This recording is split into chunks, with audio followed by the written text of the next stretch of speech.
Teman-teman, mengapa jutaan orang di seluruh dunia begitu menghormati Nabi Nuh sebagai simbol keteguhan dan keimanan? Mari kita telusuri bersama. Nabi Nuh, tokoh penting dalam tradisi Islam, berdakwah tentang keesaan Tuhan selama 950 tahun. Bayangkan, meski dicemooh, beliau membangun bahtera raksasa atas petunjuk ilahi.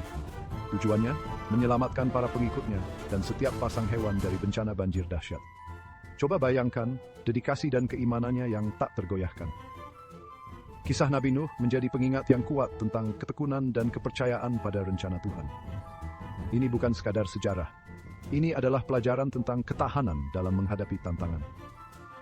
Jika kisah ini menginspirasi kalian seperti kami, sebelum dan subscribe ke Next King Pember dan sesuatu yang kami.